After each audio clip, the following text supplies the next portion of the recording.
मी या तालुक्याचे आमदार अभिजिताबा पाटील यांच्या माढा शहरातील समर्थक कार्यकर्त्यांच्या वतीनं आज या ठिकाणी जी पत्रकार परिषद आयोजित केलेली आहे त्या अनुषंगानं आपण सर्व पत्रकार बांधव आमच्या विनंतीला मान देऊन आज या ठिकाणी आलात त्याबद्दल मी अभिजिताबांच्या सगळ्या समर्थकांच्या वतीनं आपलं आभार व्यक्त करतो, धन्यवाद देतो व स्वागत करतो। पत्रकार परिषद घेण्यामागचा उद्देश आपल्याला ज्ञात आहेच। क्रीडा संकुल या 5 अक्षरामध्येच माड्याचं समाजकारण राजकारण गेले 8-4 दिवस ढवळून निघत आहे।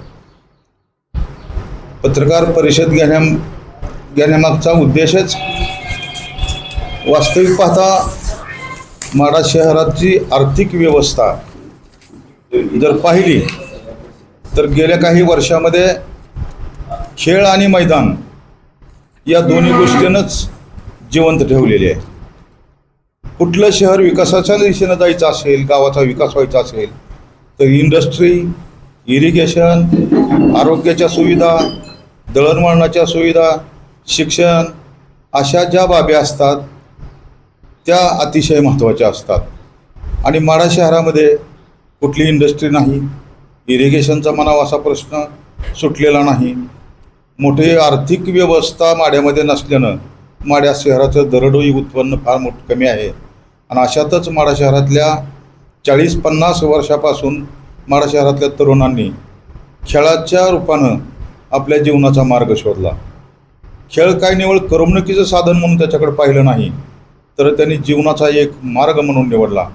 आणि माढा शहराला त्यावेळेसपासूनच खेळ आणि मैदानाला एक अनन्यसाधारण महत्त्व निर्माण झालं। गेल्या 40-50 वर्षामध्ये माढा शहरातील शेकडो खेळाडू आपल्या त्या खेळाच्या प्रमाणपत्राच्या आधारावर महाराष्ट्राच्याच नाही तर देशाच्या अनेक क्षेत्रामध्ये त्यांनी काम केलं। महाराष्ट्र पोलीस असू द्या, राज्य राखीव पोलीस दल असू द्या किंवा केंद्र सरकारचं सीमारक्षक पोलीस दल असू द्या, नेव्ही असू द्या, अशा अनेक क्षेत्रामध्ये या गावच्या खेळाडूंनी आपलं आयुष्य घालवलं। काही मंडळी आता सेवानिवृत्त झालीत, काही होण्याच्या मार्गावर आहेत, काही कार्यरत आहेत। आणि आजसुद्धा माढा शहरामध्ये 100 ते 200 विद्यार्थी प्रतीक्षेत आहेत की त्यांना कुठंतरी जायचं आहे आणि त्याच्यासाठी खेळाच्या मैदानाची अतिशय निकट आहे, गरज आहे। आणि ही आमच्या माढा शहराच्या दृष्टीनं अतिशय महत्त्वाची बाब आहे क्रीडा संकुल। आता क्रीडा संकुल काय विकासाचं महत्त्वाचं साधन नाही असं काही लोकांचं म्हणणं असतं, परंतु माझ्या गावच्या दृष्टीनं हे साधन फार महत्त्वाचं आहे। कारण माझ्या गावची अर्थव्यवस्थाच मैदानावरनं तयार झालेली आहे आणि त्यामुळं हे क्रीडा संकुल अतिशय महत्त्वाचं आहे आणि अतिशय निकडीचं आहे। परंतु दुर्दैवाने हे क्रीडा संकुल नेहमीच वादाच्या बहुऱ्यात सापडलेलं आहे। माढ्याचं क्रीडा संकुल हे अश्वत्थामेच्या माथ्यावरच्या जखमेसारखं नेहमीच रक्तबंबाळ झालेलं असतं। आज क्रीडा संकुल पुन्हा एकदा उभारी घेत आहे म्हणल्यानंतर ते वादाच्या बहुऱ्यात सापडलेलं आहे। काल परवाच सन्माननीय रणजित सिंह शिंदेंच्या गटाच्या माढ्यातील कार्यकर्त्यांनी एक पत्रकार परिषद घेतली आणि त्याच्यामध्ये 2 तारखेला जे उद्घाटन सोहळा पार झाला त्या क्रीडा संकुलाच्या ठिकाणी त्याच्यावर त्यांनी आक्षेप घेतला। काही गोष्टी मान्य कराव्या लागतील, कारण क्रीडा संकुलाची निर्मिती कशी झाली आपल्याला ज्ञात आहे, त्याच्यावर मी बोलणार नाही। परंतु हा मुद्दा उपस्थित झाला पत्रकार परिषदेचा तो नोव्हेंबर 2023 मध्ये आलेल्या 3 कोटी निधीबद्दल। मला आणि तुम्हाला सुद्धा माहीत आहे की त्या कालखंडामध्ये या तालुक्याचे आमदार बबनराव शिंदे होते आणि ते आमदार असताना तो निधी या क्रीडा संकुलाला मिळाला असं त्यांनी विशेष प्रयत्नात आणला असं त्यांचं मत होतं, परंतु तसं घडलेलं नाही। महाराष्ट्र राज्य सरकारनं महाराष्ट्रातल्या 41 क्रीडा संकुलाला, ज्या क्रीडा संकुलाचं काम अर्धवट होतं, ज्यांना पूर्वी 1 कोटी रुपये दिल्यानंतर सुद्धा ते काम अर्धवट होतं आणि क्रीडा संकुल पूर्णत्वाच्या दिशेने नेण्यासाठी एक महाराष्ट्र सरकारच्या शालेय शिक्षण व क्रीडा विभागानं GR काढला आणि त्या मागं राहिलेल्या 41 क्रीडा संकुलाला नोव्हेंबर 23मध्ये 3-3 कोटी रुपयाचा निधी दिला. आता तो निधी आल्यानंतर मला समजलेली माहिती अशी आहे की आमदारांनी त्या कालखंडामध्ये अधिकाऱ्यांची मिटिंग घेतली आणि त्याची इस्टिमेट करून टेंडर करण्यासाठी त्यांना सूचना दिली. परंतु त्यांनी जे इस्टिमेट केलं, कामाचा प्लॅन केला, तो जर पाहिला तर 3 कोटीचं ते काम नव्हतं. जवळजवळ त्यांनी केलेलं इस्टिमेट हे 50 ते 60 लाखाच्या आसपासचीच कामं त्याच्यामध्ये इन्क्लूड होती. परंतु पैसे खर्चायचे होते 3 कोटी. मग उरलेल्या 2.5 कोटीचं काय करायचं, ते कुणाच्या घशात घालायचं. आणि ज्या कंपन्यांनी ते टेंडर टाकलं होतं त्या 6-7 कंपन्या त्यांच्याच फेवरमधल्या असल्यामुळं ही शक्यता नाकारता येत नव्हती आणि फार मोठा भ्रष्टाचार त्यामध्ये झाला असता. जवळजवळ 60-70 लाखाच्या आत कामं होत होती. काय होतं त्याच्यामध्ये, व्हॉलीबॉलचं ग्राउंड, कबड्डीचं ग्राउंड आणि ट्रॅक अँड फील्ड 400 मीटरचा ट्रॅक होता. मग ह्याच्यासाठी किती पैसे खर्च पडतात, 75 लाख रुपयाच्या आसपास. उरलेल्या पैशाचं काय होईल, तर त्याच्यात फार मोठा भ्रष्टाचार होईल म्हणून ते टेंडर ओपन झालं नाही. आणि मग सगळीच गप्प बसली आणि पुढे जाऊन एक विधानसभेची निवडणूक लागली. विधानसभेची निवडणूक झाल्यानंतर आम्हा कार्यकर्त्यांच्या विनंतीला आबासाहेबांनी मान दिला आणि त्यांनी क्रीडा संकुलाचा प्रश्न मार्गी लावण्यासाठी प्रयत्न चालू केले. आता काही लोकांना विशेष प्रयत्न हा शब्द खटकला.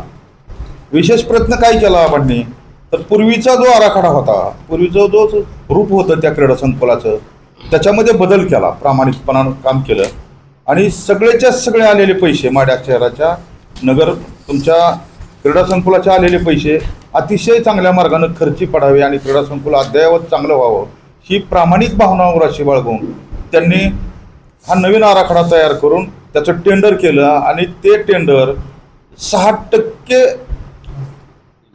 बिलोनं त्या कंपनीनं ऑनलाईन घेतलं. पुण्याची कंपनी आहे, त्याच्याशी कोणाचाही काही संबंध नाही. पूर्वीच्या काळामधल्या 6-7 कंपन्या कुणाच्या तरी ओळखीच्या जवळपासच्या होत्या, त्याच्यामध्ये भ्रष्टाचार दिसतच होता. म्हणून आबांनी विशेष प्रयत्न करून त्याच्यामध्ये दुरुस्ती केली आणि त्याचं उद्घाटन ठरलं. तुम्हाला माहितीसाठी सांगतो की तालुका क्रीडा समितीचा अध्यक्ष हा या तालुक्याचा आमदार असतो. म्हणून क्रीडा अधिकाऱ्यांनी वर्क ऑर्डर आल्यानंतर कार्यक्रम उद्घाटन सोहळा आयोजित केल्यानंतर तो आमदाराला पाचारण करणं हे क्रमपात्र होतं. म्हणून हा कार्यक्रम क्रीडा विभागाच्या अधिकाऱ्यांनी आयोजित केलेला होता. त्याच्यामध्ये आमदार साहेब आले, माढ्याच्या नगराध्यक्ष आल्या, आम्ही सगळी मंडळी त्या ठिकाणी होतो आणि त्याचं तिथं उद्घाटन झालं. आणि मग माढा शहराच्या विकासाच्या बाबतीमध्ये अतिशय चांगला एक मुद्दा त्या ठिकाणी आला की क्रीडा संकुलाला आणखीन निधी आणून हे क्रीडा संकुल अद्ययावत करायचं आणि अतिशय सुंदर अशी व्यवस्था माढा शहरातल्या तमाम नागरिकांच्यासाठी करायची. कारण माढा शहराच्या आजूबाजूचे सगळे रस्ते हे धोकादायक झाले. सकाळी 6 वाजल्यापासून लोक फिरायला जातात, व्यायामाला जातात, परंतु वाहनांची संख्या वाढली. त्यामुळे गावच्या मध्यवर्ती ठिकाणी कुठंतरी एक क्रीडा संकुल असावं, मैदान असावं, वयस्करांना त्याची सोय व्हावी, तरुणांना तिथं व्यायाम करायची संधी मिळावी, महिलांना मिळावी, याच्यासाठी त्या क्रीडा संकुलाचा उपयोग पुढच्या काळामध्ये होणार आहे. आणि म्हणून ते क्रीडा संकुल होणं फार गरजेचं होतं. एवढाच एक उद्देश उराशी बाळगून आमदार साहेबांनी त्याचं उद्घाटन केलं आणि ते प्रोटोकॉलप्रमाणे आहे.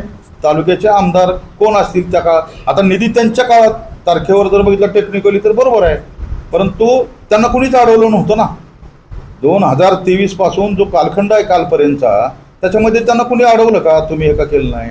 मग आपण गहाळ बसायचं, आपण पैसे आणले म्हणून फक्त सांगायचं आणि खर्च घालायचं नाही, कामच करायचं नाही. आणि दुसऱ्याने कोणी डाळं फोडला की त्याच्यावर पुन्हा आदळापट करायची, त्याच्यावर पत्रकार परिषद घेऊन वेगळं वेगळं बोलायचं. आणि मग वाईट वाटलं मनाला एक माडेकर म्हणून की माझं माढा शहर विकासाच्या दिशेने एक एक पाऊल पुढं टाकत असताना असा खोडा घालण्याचं पाप जी कोणी मंडळी करत आहे त्याचा मी या पत्रकार परिषदेवतीनं निषेध करतो. कारण माझ्या माढा शहरामध्ये इरिगेशनची मोठी सोय नाही, इंडस्ट्री नाही. काही तरुणी पोरं व्यायाम करून त्याच्या जीवावर 4 पैसे मिळवतात, नोकरी करतात आणि त्याच्यातही खोडा घातला तर माढा शहर हे बकाल होईल. आज अवस्था तशी आहे. आणि म्हणून एक नागरिक म्हणून मला त्याचं फार वाईट वाटलं, मी त्याचा निषेध करतो. आणि त्या पत्रकार परिषदेमध्ये मी आवर्जून उल्लेख करतो की ती पत्रकार परिषद रणजित सिंह शिंदेंच्या गटाच्या वतीनं आयोजित केली होती आणि माननीय संजीवनीताई भांगे यांच्या मार्गदर्शनाखाली नेतृत्वाखाली ती झालेली परिषद होती, पत्रकार परिषद होती.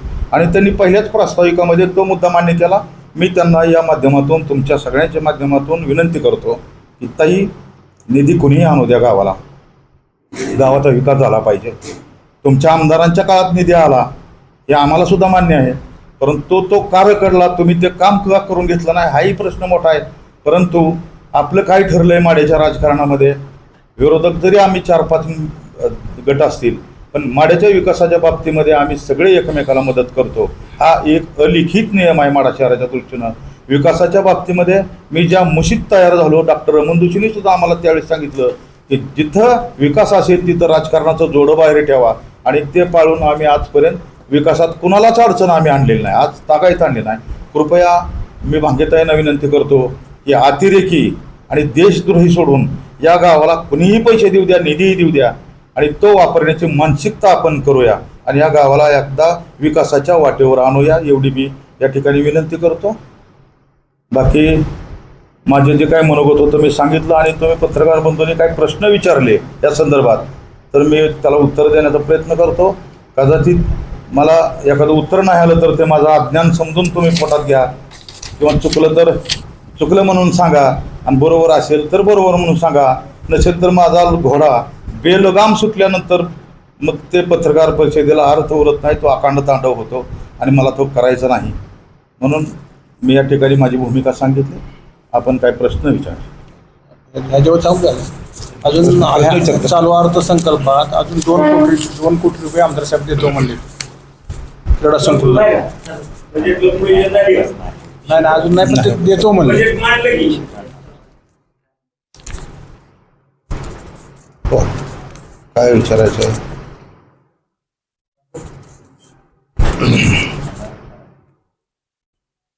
आमदारांनी निधी आणून त्या दुसऱ्या गावाचा आरोप केला. मग मी सांगितलं ना, जो निधी आलाय तो 23 साली आला, आणि 23 आराखड्यामध्ये पण बॅडमिंटन कोर्ट होतच. पहिल्या आराखड्यात बॅडमिंटन कोर्ट बरोबर मी सांगतो, हॉल लावता म्हणजे ऐका, 18 होता आणि त्याच्यामध्ये 18.5 मीटर बाय 13 मीटर आकाराचं कबड्डी ग्राउंड होतं, 33 मीटर बाय 21 मीटर आकाराचं खो खो ग्राउंड होतं, 24 मीटर बाय 15 मीटर आकाराचं व्हॉलीबॉल ग्राउंड होतं, 400 मीटर बाय 400चा ट्रॅक होता, संरक्षण भिंतीचं बांधकाम एक होतं, आणि माहिती फलकावर चाचणी शुल्क वगैरे तिथं लावली जाईल ना. मी एवढीच कामं त्यांच्या आराखड्यामध्ये होती. त्यांचा आराखडा माझ्याकडे लिखित स्वरूपात आहे, मी तुम्हाला देऊ शकतो. परंतु आबासाहेबांनी, अभिजित आबांनी विशेष प्रयत्न कुठला केला तर ह्याला थांबवलं आणि वेगळा आराखडा तयार केला, तोही माझ्याकडे आहे. मल्टीपर्पज हॉल आहे, लेडीज आणि जेंट्सला सेपरेट. त्यामध्ये दिसत आहे, त्याच्यामध्ये तुम्हाला सांगतो. नाही सर, नाही आहे.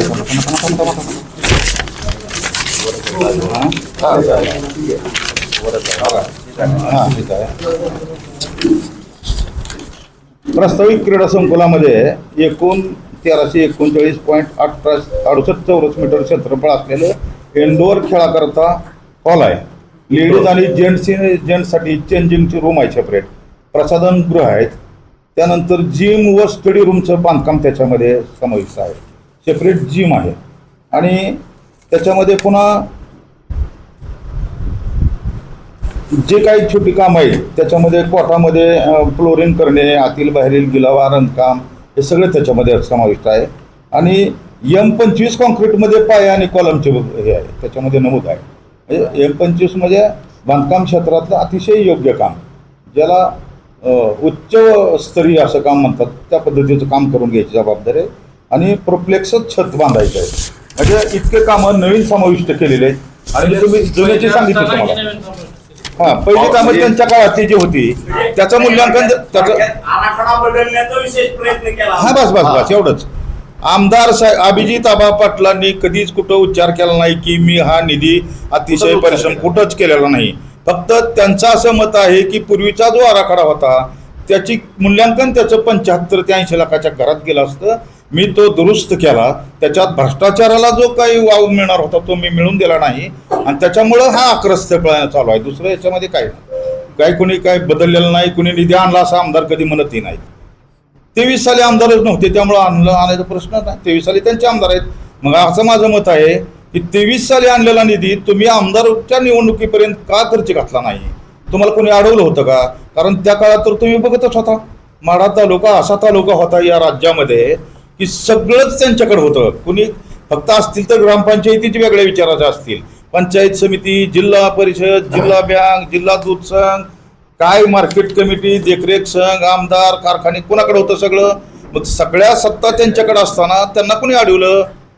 बरं, त्यांचा अधिकाऱ्यावर दबाव नव्हता असं कोण म्हणतंय? आणि अभिजित पाटलांनी अधिकाऱ्यांना दम दिला हा आरोप. मग तो पराभव अधिकाऱ्यांचा आहे. जे अधिकारी MPSC पास होत आहेत, 12-12, 18-18 तास अभ्यास करतायत, खोलीवर पुस्तकं वाचतायत, त्यांना जर कोण आमदार एखादा दम देऊन बेकायदेशीर कामाचं उद्घाटन करत असेल तर चालतं का? असं केलं तर तो अधिकारी तयार होईल का?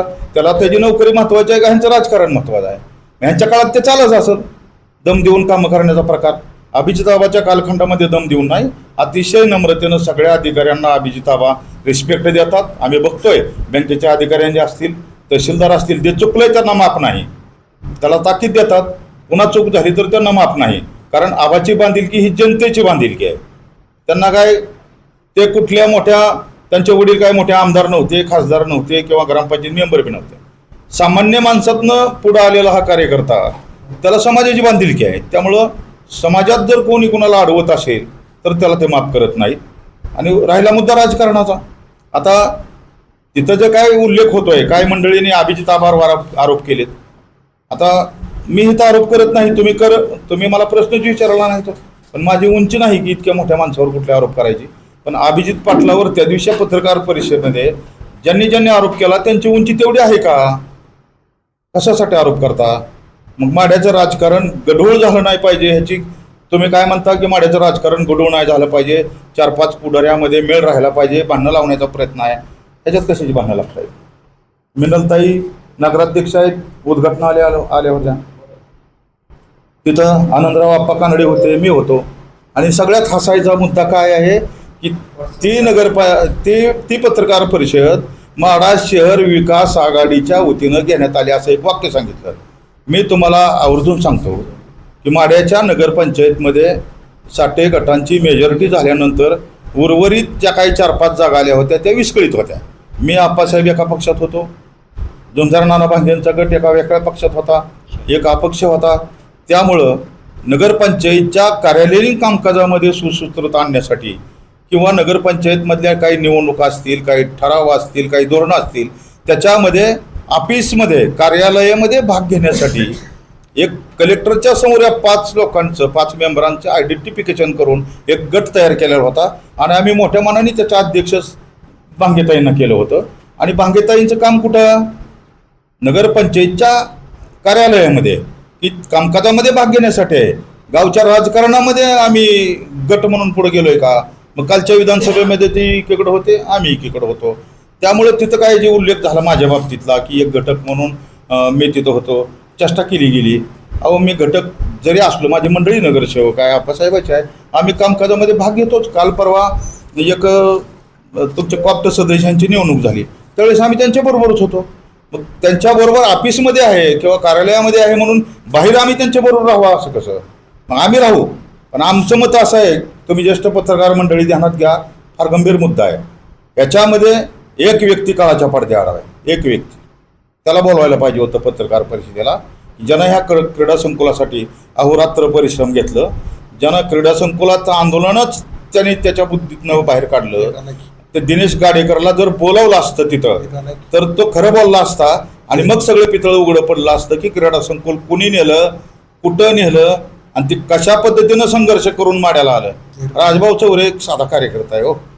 ज्या दिवशी क्रीडा संकुलाच्या विरोधातलं आंदोलन माड्यात उभं राहिलं त्या दिवशी मला वाटतं माड्याच्या इतिहासातला सगळ्यात मोठं आंदोलन उभं राहिलं होतं. धनाजीराव तात्यांच्या मार्गदर्शनाखाली, अध्यक्षतेखाली गावातली साधी टपरी नाही, दुकान नाही, कुठलंच काय उघडं नाही. दिवसभर गावानं हरताळ पाडला होता. कारण हे गाव क्रीडा संकुलाच्या बाबतीत फार संवेदनशील झालं होतं आणि गावाला समजलं होतं की हे कोण पळवून नेत आहे. त्यामुळं गाव एकत्र आलं, आंदोलन झालं. त्यानंतर पाठपुरावा केला कार्यकर्त्यांनी आणि शेवटी शासनाला हितं द्यावं लागलं. क्रीडा संकुल माड्याला का द्यायचं नाही, तर माड्यामध्ये जागा उपलब्ध नाही. याच्यामुळे क्रीडा संकुल बाहेर नेण्याचा घाट घातला होता आणि तो हाणून पडला माडा शहरातल्या तमाम जनतेनं. आणि जागा उपलब्ध होत नव्हती, तर त्यावेळेस मी उपसरपंच होतो. सूचना म्हणून मी मिटिंगमध्ये ग्रामपंचायतचा आपण अजेंडा काढू, राजेंद्र चौरे सूचक आहेत जागा देण्यासाठी, सरकारला विनंती केली. क्रीडा संकुलाला जागा देण्यासाठी विनंती, राजेंद्र चौरे सूचक आहेत आणि शहाजहानासाठी त्याचे अनुमोदक आहेत. आम्ही ठराव घेऊन तो शासनाला पाठवला. त्यानंतर पाठपुरावा झाला. याचं श्रेय माझं एकट्याचं नाही, या गावातल्या लहान मुलापासून ते शेवटच्या प्रथम नागरिकापर्यंत त्याचं श्रेय मी त्यांना देतो गावाला, की त्यांनी हे क्रीडा संकुल इथं आणलं खेचून.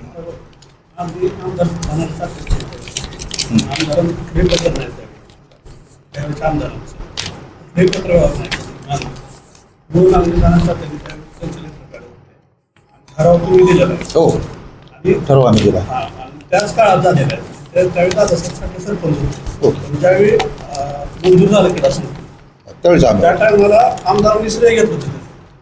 त्यांनी आज स्पष्ट करावं की त्यांच्या कार्यक्रमात ठराव नाही, त्यांच्या जे काय होते नाना पाटील सरपंच त्यावेळेचा ठराव नाही. त्यांनी श्रेय आम्ही जागा दिली, आमच्या सत्तेत जागा दिली म्हणून घेतलं. त्यावेळी बातमी आहे. त्याचं पण श्रेय राजकारण चालू होतं आणि आजही राजकारण एकीकडे विकासापासून तो सुदूर राहतो म्हणून माड्यात सातत्याने माड्यावर अन्याय होतो ते भावना निवडणुकीच्या कालावधीत, प्रचार कालावधीत आपल्याला ऐकायला मिळतात. तर दुसरीकडे श्रेयवाद होताना पाहायला मिळतो. एकीकडे क्रीडा संकुलाचं काम सुरू झालंय, पण आता दुसरीकडे पत्रकार परिषदेतून थेट जो आहे तो आर्ग्युमेंट द्यायला आलेला की आम्ही देखील तिथं नारळ करू. कसं पाहताय? माझी विनंती आहे त्या सगळ्या मंडळीला तुमच्या माध्यमातून, माडा शहर विकासाच्या दिशेने एक एक पाऊल पुढे टाकत असताना आपण माड्यातल्या सगळ्याच सामाजिक राजकीय कार्यकर्त्यांनी, सगळ्या पार्टीच्या एकत्र येऊया. या माड्याच्या शहराच्या विकासात कोणी का निधी देईना, मगाशीच बोललो मी, देशद्रोही आणि अतिरेकी सोडून कुणीही निधी दिला तर तो निधी या गावाच्या भल्यासाठी आपण वापरू. आणि श्रेयवाद तो मोठा का मी मोठा याच्यापेक्षा या गावाला एका विकासाच्या वाटेवर आणण्यासाठी आपण सगळ्यांनी प्रयत्न करू द्या. आत्ता मला तो विचारलेला प्रश्न आहे की काल झालेलं उद्घाटन त्यांना मान्य नाही, आम्ही पुन्हा उद्घाटन करूया. हा प्रकार कशाचा आहे की स्वतःच्या हातानंच स्वतःच्या तोंडाला काळ लावून घेण्याचा प्रकार आहे.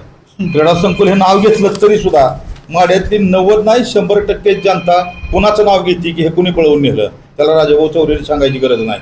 मला तो त्यांनी माझ्यावर टार्गेट केलं एकट्यावर तुमच्या समक्ष, की ज्या माणसानं आरोप केला आहे, आणि मी आजही तुमच्यासमोर आरोप करतो की आमदार बबनराव शिंदेने माड्यामध्ये क्रीडा संकुल झालं नाही पाहिजे म्हणून प्रयत्न केलेला आहे. तो क्रीडा संकुल त्यांनी बारलोणीच्या माळावर नेण्यासाठी प्रयत्न केलेला आहे. त्याचे पुरावे आहेत तुमच्या पत्रकारांच्या सगळी कातरणं मी देतो.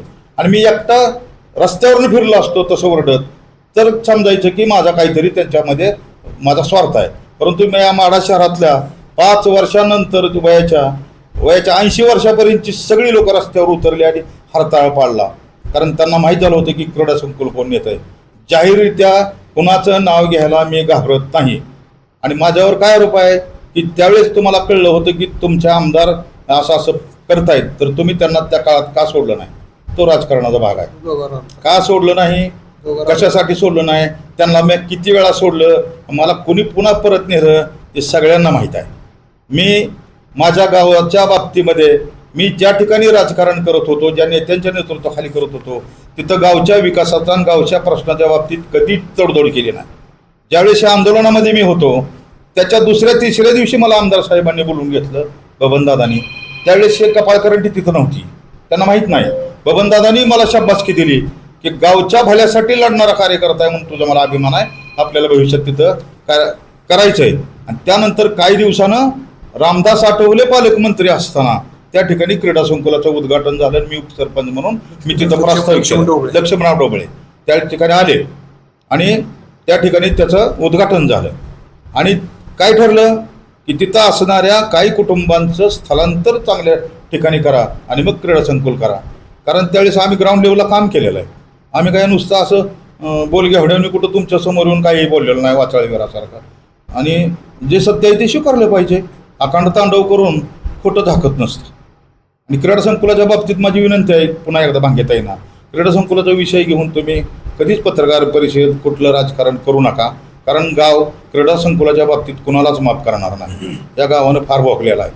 मग माझी विनंती आहे एक गावचा नागरिक म्हणून या सगळ्यांच्या वतीनं की ह्याच्यावर राजकारण करण्यापेक्षा आलेल्या निधीचा चांगला वापर करूया. सगळेजण मिळून त्या कामावर आपण जात जाऊया. चांगल्या क्वालिटीचं काम झालं का नाही हे पाहण्याची जबाबदारी आपली आहे. आणि भविष्यात आमदारांच्या पाठीमागं लागून किंवा त्यांनी आता त्यांची पार गल्लीपासून दिल्लीपर्यंत सत्ता आहे, त्यांनी निधी आणावा, आम्ही त्याचंही स्वागत करू. त्यांनी बोलवलं तर त्या उद्घाटन सोहळ्याला आम्ही जाऊ. असं काही नाही.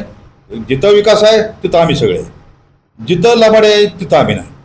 आता आरोपी व्यक्तिगत पातळीवर आमच्या गावात आम्ही कधीच आप्पासाहेब असेल, मी दादासाहेब, आम्ही असे आरोप केले नाहीत. माझ्यावर जो आरोप झाला की मी सोडलं नाही, मी सोडलं. कधी सोडलं मी?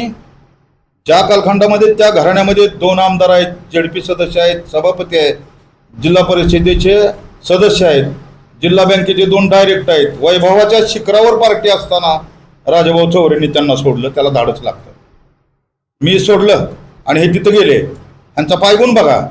आज साधा पंचायत समितीचा मेंबर त्यांच्या कुटुंबात नाही. 2 आमदाराचं कुटुंब, 2 DCC बँकेचे डायरेक्टर घरामध्ये, 1 सभापती, 1 पंचायत समितीचा मेंबर, 1 जिल्हा परिषदचा मेंबर. इतकं राजकीय वैभव असणारं घराणं आज ह्यांच्या पायगुणानं तिथं एकही पद राहिलं नाही. आणि मग हे आपल्या नेत्याच्या पुढं करून आणि त्यांच्या मागं पुढं करून त्यांच्या म्हणजे त्यांना पटावं असं बोलून काहीतरी मिळवण्याच्या नादात गावाला विटीस धरण्यात काय अर्थ आहे? आम्ही ह्या गावात आम्ही आज राजकारण करत नाही, आमच्या 3 पिढ्या राजकारण करत आहेत. कुणाच तरी नेत्याचं पाय चाटून प्रपंच करायचा, आम्ही ते केलेलं नाही नव्हतं. आम्ही असंच राहिलो. आम्हाला त्याचं काय वाटत नाही. मी तिथं होतो 20 वर्ष, पण सन्मानानं होतो, स्वाभिमानानं होतो. जिथं पटलं तिथं त्यांच्यासाठी काहीही केलं, जिथं पटत नाही तिथं त्याला विरोध सुद्धा केला आहे. त्याला साक्षीदार नाना भांगे सुद्धा आहेत. त्यांनी नाना भांगेनं विचारलं पाहिजे होतं की राजभाऊ चौरेंना आम्ही असं बोलणार आहे, पार्टीस का सोडली नाही. त्यावेळेस नाना भांगे साक्षीदार होते. तुमच्यापैकीही कोणीतरी एक ज्येष्ठ माणूस आहे, तो माझा हितचिंतक आहे, त्यांनी मला काल्लरला धरून पुन्हा तिथं 2दा नेलेला आहे. आणि मी त्यांचं ऐकतो, कारण त्यांनीच माझी जडणघडण केली. त्यांनी मला तिथं 2 वेळा नेलेला आहे. मी सोडलं होतं, पण अशा वेळेस सोडलं की वैभवाच्या शिखरावर असताना सोडलं. अलीकडच्या काळात राजकारणात कार्यकर्ते का सोडतात तर नेत्यापाशी काहीच राहिलं नाही म्हणून सोडतात. त्यावेळेस माझ्या नेत्याकडे सगळं असताना मी सोडलं. त्याला धाडस लागतं. माझ्या गावावर माझं प्रेम आहे. आज सुद्धा सांगतो, अभिजित आबाच्या कडून माझ्या गावावर जर अन्याय होत असेल तर मी 1 मिनिटात त्यांना सुद्धा सोडेन. परंतु माझी खात्री आहे की अभिजित आबा या शहरासाठी, या तालुक्यासाठी काबार कष्ट करतायत. म्हणून आम्ही सगळेजण त्यांच्या पाठीची खंबीरपणानं होतो. हो, खरं आहे ते. हो, खरंच आहे ते. फोन केलं नाना हे नाही, त्यांची पत्रकार परिषदेला नाना भांगेला त्यांनी बोलवलंय का नाही हे माहीत नाही. नाना भांगे कुठंतरी देवाला गेली असं मला समजलं, बालाजीला. आणि नाना भांगेनं जर हे समजलं असतं तर कदाचित नाना भांगेंनी ती पत्रकार परिषद थांबवली असती. कारण नाना भांगे एक पोक्त विचाराचा, एक चांगला कार्यकर्ता आहे. त्याला भान आहे राजकारण कसं करावं. आणि आमचं ठरलेलं असतंय, नानाचं, आमचं, दादासाहेबाचं, या गावच्या भल्यासाठी आपण सगळीजण खंड्याला खंदा लावून काम करू. कसलं षड्यंत्र आहे मला कळना. एका महिलेला पुढं घालायचं आणि नाव काय घ्यायचं की माढा शहर विकास आघाडी. अहो, आम्ही सदस्य आहे त्याचे. माढा शहर विकास आघाडीची ती पत्रकार परिषदच नव्हती. ती पत्रकार परिषद भाजपाची तर कधीच नव्हती. कारण भाजपाचा एकही पदाधिकारी त्या पत्रकार परिषदेमध्ये नव्हता. कोण होते? 3 चेहरे आम्हाला दिसलेले. 3 चेहरे. एक संजीवनीताई भांगे, अतिशय नम्रपणानं त्यांनी सांगितलं की माझ्या नेत्याने निधी आणला, परंतु त्याने असंच केलं. आम्ही नम्रपणे मान्य करतो की खरंच आहे, तुमचा निधी आहे, परंतु तुमचा नेता कमी पडला. कुणी अडवलं होतं त्यांना उद्घाटन करायला? तुम्ही सुद्धा कमी पडला. आता दुसरं, आमच्या तालुक्याचे पूर्वी आश्रमीचे राष्ट्रवादीचे अध्यक्ष, त्यांना तर एक शब्दही बोलून दिला नाही. शब्दही बोलले नाहीत. जे बोलले ते विषयांतर करूनच सगळं. तुम्ही काय विचारलं, काय मतमोजणीचा तो विषयच नव्हता त्या दिवसा. विषय फक्त क्रीडा संकुलाचा आहे. आणि क्रीडा संकुलाच्या बाबतीमध्ये तुम्ही सगळी मंडळी साक्षीदार आहात की क्रीडा संकुल कुठं गेलं होतं, कुणी नेलं होतं, ते माघारी कसं आलं, त्याला पहिल्यांदा 1 कोटी रुपये कुणी दिलं, त्यानंतर कालचे पैसे कसे आले, फक्त आराखड्यात आबांनी परिश्रम करून बदल केला, ह्याच्यावरनं त्यांना ते वाईट वाटायला लागले. आता ते नैसर्गिक आहे. परंतु मला एक वाटतंय की कालच्या विधानसभा निवडणुकीत मिनलताई सुद्धा उमेदवार होत्या, त्यांचाही पराभव झाला, परंतु त्यांनी सत्य स्वीकारलं आणि माझ्या गावाचं भलं होतंय म्हणून त्या कार्यक्रमाला त्या ठिकाणी आल्या. तेवढं मनाचं मोठेपण ह्या मंडळीनं दावायचं असतंय, यायचं असतं त्यांनी सुद्धा, तेव्हा आपल्या गावात काहीतरी होतंय, आपण गेलं पाहिजे. होय, आता अजून निधी मिळणार आहे, त्याच्यासाठी वारंवार केलं जातं असं आता सांगितलं जातं, तुमच्या पक्षाकडनं सांगितलं जातं हो. की निधीसाठी अडचणी येत आहेत. बाकी त्याला निधी मंजूर होत असताना आपल्याला त्यावर काय भूमिका असेल? आता तुम्ही विचारलेला प्रश्न अतिशय महत्त्वाचा आहे, कारण अभिजित आबा पाटील हे राष्ट्रवादी काँग्रेस शरद पवार पक्षातून निवडून आलेले आमदार आहेत आणि सत्ता मात्र विरोधातली आहे. त्यामुळं विरोधकाला निधी द्यायची मानसिकता, पूर्वीच्या काळात आम्ही राजकारण पाहिलं, विरोधकाला कधी अडवलं नव्हतं, पण अलीकडच्या काळात तसं अडवलं नाहीत, कारण अभिजित आबा पाटलांची आणि फडणवीस साहेबांची तशी काही दुश्मनी नाही. तालुक्याच्या विकासासाठी अभिजित आबा पाटील प्रयत्नशील आहेत, त्यांना ते मदत करतील, तो वरिष्ठ लेवलचा प्रश्न आहे. आम्ही फक्त क्रीडा संकुलाच्या निर्मितीच्या बाबतीमध्ये आपल्यासमोर आहे. आता निधी किती आणायचा आहे आमदारांनी, कसा आणायचा आहे, ते त्यांचा प्रश्न आहे, परंतु माझी खात्री आहे की आमदार साहेब याच्यात कमी पडणार नाही. ठेवलाय का कुठल्याही प्रश्नाचा सांगा तुम्ही. ह्या आमदाराने प्रत्येक समस्याचा, प्रत्येक तालुक्यात समस्याच्या, दुसऱ्याही तालुक्यात समस्याचा आवाज उठवला आहे. शिवाजी पुतळ्याचा समस्येचा आवाज उठवला, शिवाजी महाराजांचा पुतळ्याचा आवाज उठवला, त्यांनी लगेच पडसाळीला त्यांनी लगेच पुस्तक काढून दिलं. त्यांची बांधिलकी आहे ना, त्यांची बांधिलकी आहे. कामकाजात सहभागी होतो आम्ही. आता भाऊनी सांगितलंच ना. आम्ही सांगतो तुम्हाला की आबासाहेब आमदार आहेत, ते विरोधी पार्टीचे आहेत आणि जो लिगली निधी मिळतो तो तर आमदार फंड येणारच आहे, परंतु एक्स्ट्रा निधी आणायचा असेल तर चाकोरीच्या बाहेर जाऊन राजकारण आमदार साहेबाला करावं लागणार आहे आणि ते करण्यासाठी ते सक्षम आहेत. आम्ही फक्त त्यांना एकच सांगतोय की या तालुक्याच्या भल्याचा विचार झाला पाहिजे आणि विधानसभेला लोक आपल्याकडे जेवढ्या संख्येने आली, 6 महिन्यातच आपण आमदार झालोय, ते लोकांची अपेक्षा काय आहे की या तालुक्याचं भलं झालं पाहिजे आणि त्या दिशेने त्यांची वाटचाल आहे, ते करता येते. मला या अनुषंगाने मुद्दा उपस्थित करायचा आहे की मी अभिजित आबांचा सुरुवातीपासूनचा सहकारी आहे. खरं तर अभिजित आबा आमदार झाल्यापासून साधारणतः 1.25 ते 1.5 वर्ष झालेला कालावधी आहे आणि काही मंडळींना त्यांना विचारलं जात आहे सारखं वारंवार की तुम्ही नुसतं बोलताय काय निधी वगैरे तुम्ही आणला नाही. परंतु मला ह्या 30 वर्ष काम केलेल्या मंडळीला सांगायचं आहे, पर्टिक्युलरली माड्याच्या बाबतीतला विषय घेतला तर या माड्यामध्ये काय विकास झाला, या माड्याचा माडा कुठल्या स्थितीला आहे आपल्या सर्वांना ज्ञात आहे. आणि असं असताना अभिजित आबा हे ज्यावेळेसपासून आमदार झाल्यापासून या गावाला, या माडा शहराला, या माडा तालुक्याच्या गावाला राजधानीचं स्वरूप आबांनी आणलेलं आहे. असं असताना आबांनी खरं तर आमदारांना निवडून दिल्यानंतर विरोधातला असू द्या तर सत्तेतला असू द्या, परंतु आमदारांनी जे काम करायला पाहिजे की माडा मतदारसंघाचे जे प्रश्न आहेत की ज्या ठिकाणी विधानसभेच्या पटलावर मांडायचे असतात आणि तिथं कायदे मंडळ आहे, तिथं जी काय आपले निर्णय घेतले जातात विकासाचे महाराष्ट्रातल्या प्रत्येक कामकाजाचे, अशा ठिकाणी निर्णय जिथं घेतले जातात अशा ठिकाणी आबांनी सर्वात जास्त, मला तर वाटतंय या महाराष्ट्रातल्या आमदारांपैकी सर्वात जास्त प्रश्न हे वेगवेगळ्या अनुषंगाने विकासाच्या दृष्टिकोनातून मांडले गेलेले आहेत. आणि हे विचारतात की ह्यांनी काय केलं, अरे त्यांचं जे काम आहे, त्यांची जी ड्युटी बजावलेली आहे त्यांनी, ह्या सगळ्या गोष्टीचे प्रस्ताव महाराष्ट्र शासनाच्या दरबारी त्यांनी नेऊन सोडलेले आहेत. ते शासनानं आता सत्ताधाऱ्यांनी त्याला पैसे द्यायचे नाही द्यायचे हा त्यांचा प्रश्न आहे, परंतु जे आमदाराचं कर्तव्य आहे ते आमदारांनी निश्चित पार पाडलेलं आहे. ह्याच्यावर पूर्ण या माडा तालुक्यातल्या, माडा शहरातल्या लोकांचा विश्वास आहे.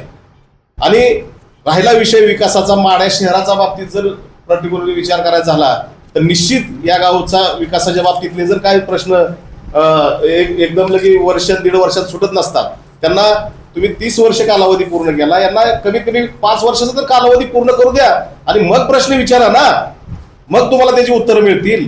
आज त्यांनी जी काय प्रस्ताव आहेत शासन दरबारी, त्याच्यामध्ये कोर्टाचा प्रस्ताव असेल, जिल्हा न्यायालय या ठिकाणी आम्हाला अतिशय पाठपुरावा करून त्याचं जिल्हा न्यायालय पुढच्या नजदीकच्या काळामध्ये आपल्याला बघायला मिळेल. दुसरी गोष्ट आपण पाहिलं असेल की छत्रपती शिवाजी महाराजांचं स्मारक आणि नगरपंचायतची बिल्डिंग याच्यासाठीचा कामकाज प्रस्ताव शासन दरबारी पडून आहे. ती देखील निश्चित पुढच्या कालावधीमध्ये लवकरच ते आपल्याला स्मारक झालेलं दिसेल. तसंच या माड्याचं एसटी स्टँड, त्याची दुरावस्था झालेली होती, त्या एसटी स्टँडमध्ये बीओडी तत्वावर शॉपिंग सेंटर उभा करण्याचं काम 2 मजली, ह्याचा देखील आपलं ते काम जवळजवळ आपलं ते निविदा निघालेले आहेत असं समजतंय. तर ते देखील पुढच्या कालावधीमध्ये निश्चित ते काम पूर्णत्वास आलेलं दिसेल. आणि दुसरी गोष्ट गोडवानच्या बाबतीतला विषय असेल, जी काय धान्य गोडवान आहे, त्या धान्य गोडवानच्या बाबतीतले देखील त्या गोडवानच्या आजची स्थिती जर पाहिली गेली तर त्याचा देखील प्रस्ताव आता करण्याच्या तयारीत आहे. कारण त्याची जी काही जागा आहे, पहिलं धान्य गोडवान अपुरं पडत होतं, म्हणून आता मोठं गोडवान करावं लागतं या ठिकाणी. म्हणून त्याची मोजणी, त्या जागेची मोजणी करायचं आता पुरवठा विभागाकडे त्याचे पैसे भरायसाठी प्रस्ताव गेलेला आहे. त्या पुरवठा विभागानं पैसा भरून मोजणी करून घेऊन तो प्रस्ताव देखील गोडवांचा जाईल. भविष्यामध्ये गोडवांचा प्रश्न सुटल्यानंतर धान्याचा प्रश्न सुटेल. धान्याचा प्रश्न सुटल्यानंतर आपल्या ठिकाणी इथून जी मतमोजणी तिकडे जाते त्या गोडवान नाही म्हणून ते देखील या ठिकाणी झाल्याशिवाय राहणार नाही. आणि अजून एक प्रश्न उद्भवला गेला होता की त्या शाळेचं उद्घाटनच्या बाबतीतला आता तो विषय. तर म्हणजे असे कामं त्याच्या बाबतीत बाह्या खरात देखील सविस्तर त्यांनी त्याचा पाठपुरावा केला, ते देखील त्याच्यावर सांगतील.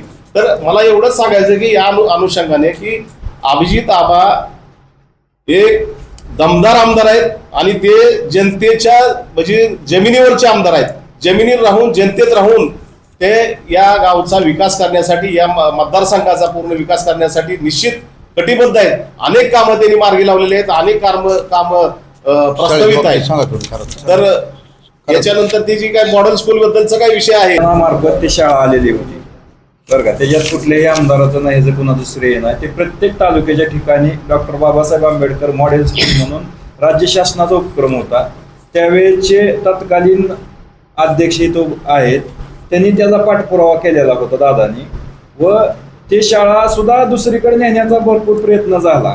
त्याच्यासाठी असंख्य अडचणी आल्या. त्याची वर्क ऑर्डरची तारीख आहे आपल्यापाशी 15/3/2024. तर 15/3/2025 त्याची वर्क ऑर्डर संपलेली होती. त्याचा विषय आम्ही आमदारांच्या कानावर घातला व असा विषय झालेला आहे. त्याची वर्क ऑर्डरची संपलेली आहे, तरी काम चालू झालेलं नाही. का तर काही तत्कालीन परिस्थितीत जागेच्या बाबतीत अडचणी आलेल्या होत्या.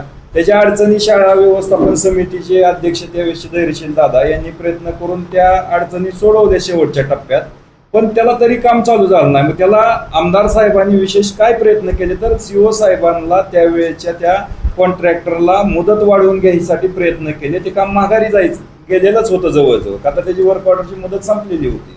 त्याच्यासाठी त्यांनी प्रयत्न केले व जागा कुठं फायनल करायची, नगरपालिकेचा एक विषय होता तिथं, ते जागा फायनल करायचा आमदारांनी प्रयत्न करून ते फायनल केली जागा व ते आज काम प्रगतीपथावर आहे. मग तुम्ही जर ते काम आणलं म्हणताय तर तुम्ही ते काम सुरू करू शकला नाही. त्याचं श्रेय तुम्हाला आहे का? तुम्हाला घेता येत आहे का?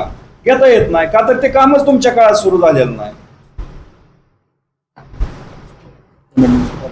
आणि त्यांनी कधीच म्हणलेलं नाही की निधी मी आणलाय आणि त्याचं हे केलंय असं कुठेही उल्लेख आमदारांनी केलेला नाही. ज्यावेळेस आंदोलन उभं राहिलं होतं त्यावेळेस आप्पासाहेब कानडे सुद्धा बबनराव शिंदेच्याच पार्टीमध्ये माझ्याबरोबर होते आणि आम्ही दोघंही त्या आंदोलनामध्ये आघाडीवर होतो. त्यामुळं का होतो तर आम्ही दोघांनी या गावची बांधिलकी सोडली नाही. या गावच्या भल्यासाठी आमच्या राजकारणाचं काही झालं, कुठलाही परिणाम बघायची आम्ही तयारी केली होती. परंतु आमदारांनी त्यावेळेस आम्हाला पक्षातून काढलं नाही, पार्टीतूनही काढलं नाही, उलटं आम्हाला बोलावून आप्पासाहेबाला तर एकदा जिल्हा परिषदचं तिकीट त्यानंतर दिलं पुन्हा त्यांनी. आणि आमदारांच्या लक्षात आल्या काही गोष्टी आणि पुन्हा क्रीडा संकुल या ठिकाणी झालं. आणि टीका काय केली जाते, रोज उठलं की माझं तर म्हणणं असं आहे की विरोधक सगळ्या लोकांना मंडळींना की माढा शहराच्या भल्यासाठी विकासासाठी राजकारणाचं जोडं बाहेर काढून आपण सगळी खांद्याला खांदा लावून काम करूया, परंतु तसं होताना दिसत नाही.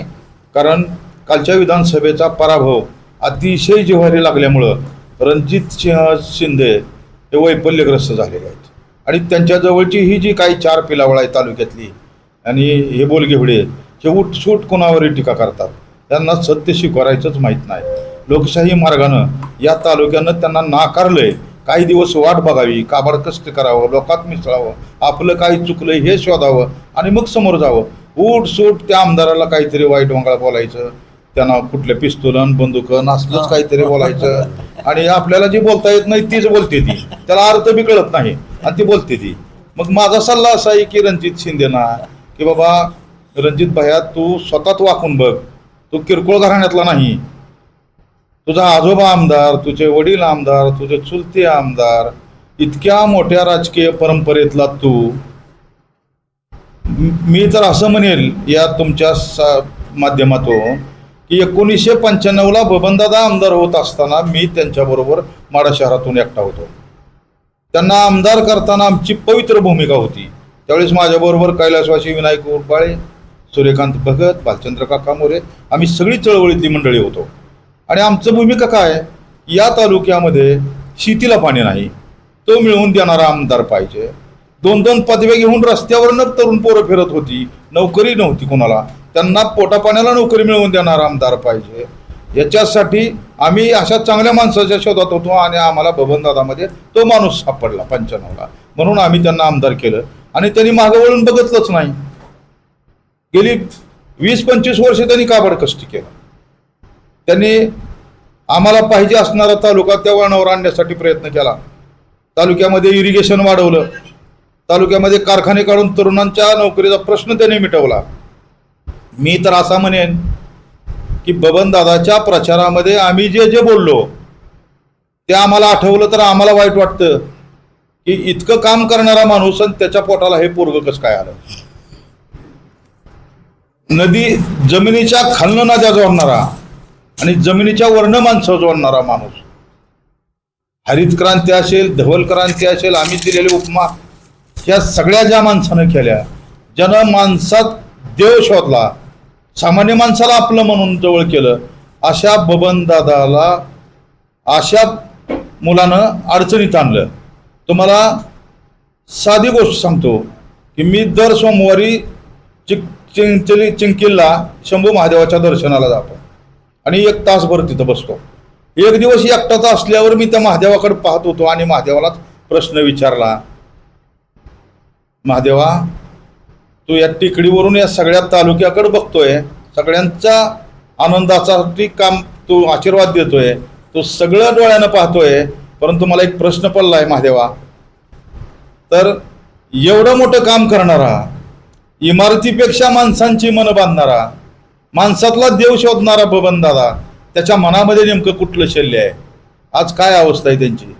तर महादेवाने मला दृष्टांत दिला आणि त्यांनी सांगितलं की राजाभाऊ मला दुसरा बबनदादा तयार करता आला नाही, हे माझं फार मोठं शल्य आहे. बबनदादाच्या हृदयातलं शल्य काय आहे की त्यांना दुसरा बबनदादा तयार करता आला नाही, म्हणून बबनदादा आज जिवंत असून सुद्धा आपल्यात नाहीत. त्यांची अवस्था काय, सकाळी उठल्यानंतर माणसात फिरणारा, माणसात राहणारा, ज्याची एनर्जीच माणूस आहे, असा माणूस 7 समुद्राच्या पलीकडे कुणी नेऊन ठेवला आणि तो इथं फिरतोय आणि वाईट वंगाळ लोकांना बोलतो. उलट तालुका असा म्हणतोय, अभिजित पाटील म्हणतायत की बबनदादाला दीर्घायुष्य मिळालं पाहिजे, लवकर बरे होऊन हिंदुस्थानात आले पाहिजे. आणि या कपळकरांट्यानं त्यांना 1 वर्ष झालं 7 समुद्राच्या पलीकडे नेऊन ठेवलंय आणि लोकांच्यावर आरोप करतो, कुणाला पिस्तुला धावतो, कुणाला बंदुका धावतो.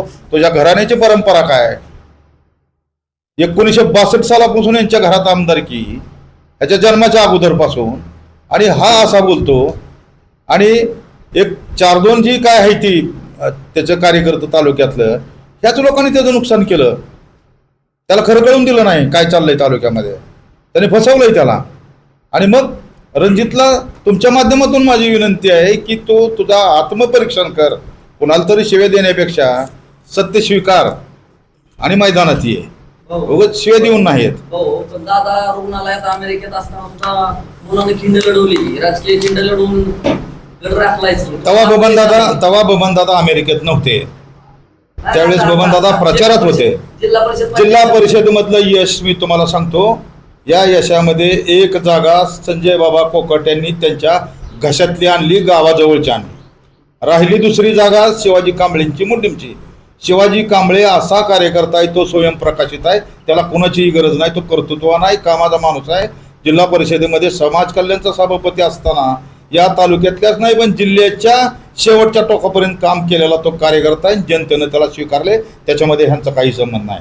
उरला मानेगाव मतदारसंघ असं म्हणायचं की फक्त शिंदे आडनावाचं कोणी नव्हतं, नाहीच ना. हा विजय झाला. हो. दुसरी गोष्ट शिवाजीराव दुसरी गोष्ट अरे थांबा.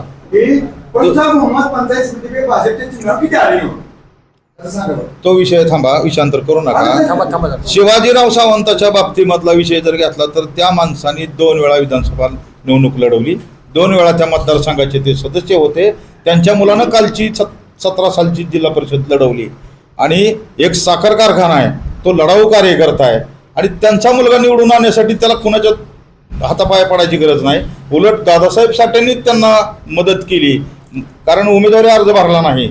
कदाचित दादासाहेब साठे उमेदवार असता तर गेल्या वेळेची परिस्थिती आता झाली असती, परंतु यांनी त्यांना मदत केलेली आहे.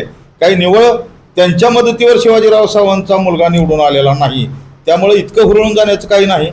तालुक्यामधल्या मतदानाची संख्यावारी जर तुम्ही आकडेवारी पाहिली तर अजून सुद्धा आमदार अभिजित पाटलांच्या पाठीशी हा तालुका खंबीरपणानं उभा असल्याचं आपल्याला दिसतंय आणि ते सत्य स्वीकारत नाहीत. दुसरी गोष्ट महत्त्वाची टेक्निकली पत्रकार बांधवांनो, की मानेगाव मतदारसंघामध्ये 3 गावं करमाळा तालुक्यातली होती, तांदळवाडी, रिधोरा आणि पापनास.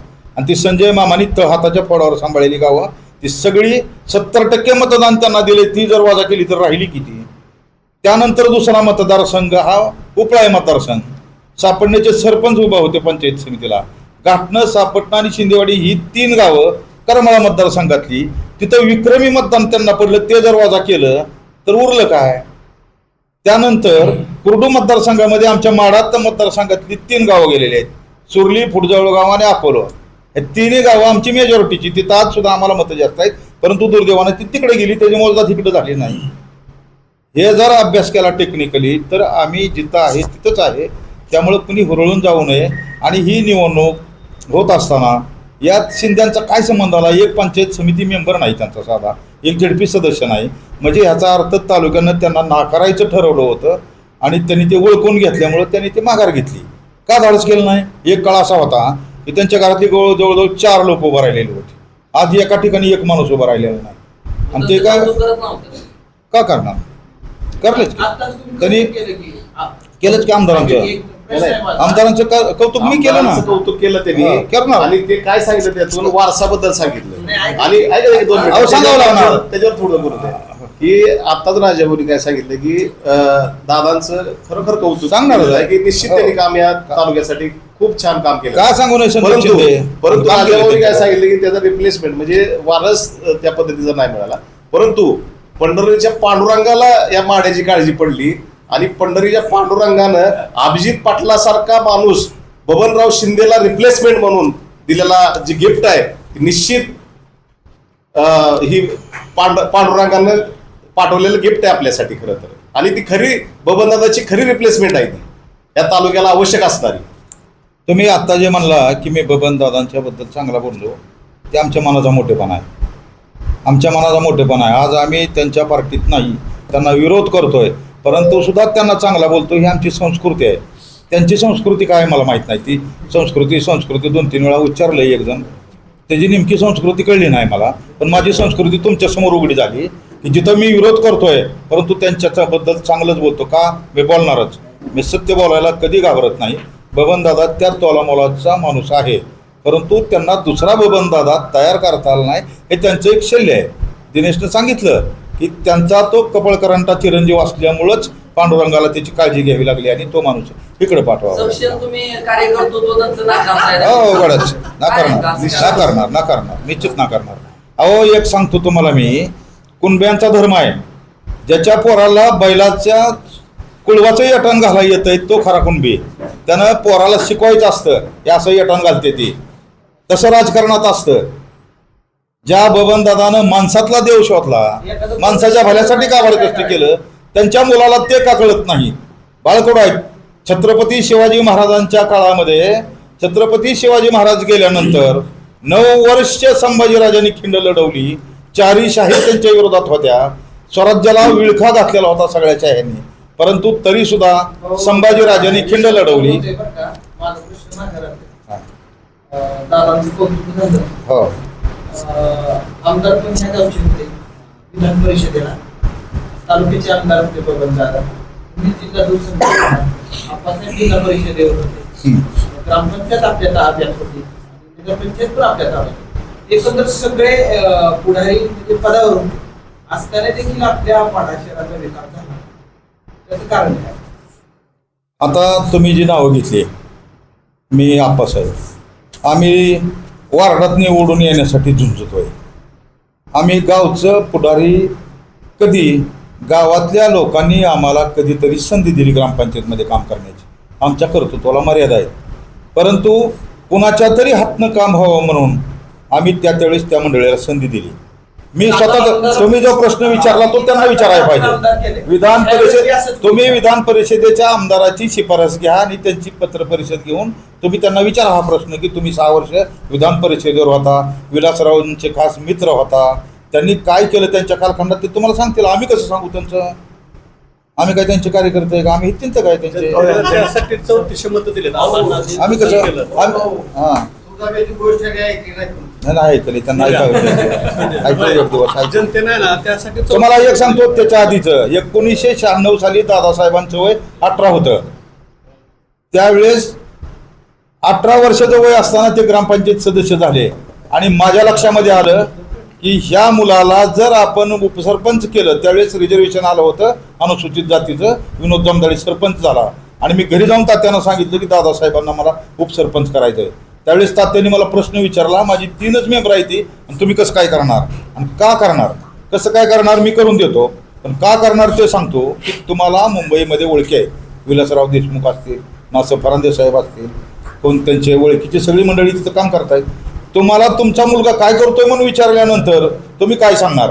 गावचा उपसरपंच आहे म्हणून सांगितल्यानंतर तुमची पद प्रतिष्ठा तिथं वाढेल आणि तुमच्या रूपाने या गावाला काहीतरी निधी मिळेल. पुढे जाऊन दादासाहेबसाठी नेते झाले या तालुक्याचे, जिल्ह्याचे. हे का आमचे योगदान कमी आहे का? काम करण्यापेक्षा काम करणारा माणूस तयार करणं हे सुद्धा राजकारणच आहे. योगदान म्हणण्यापेक्षा ती मोठी आप्पासाहेबांचे 8 आले होते त्यांना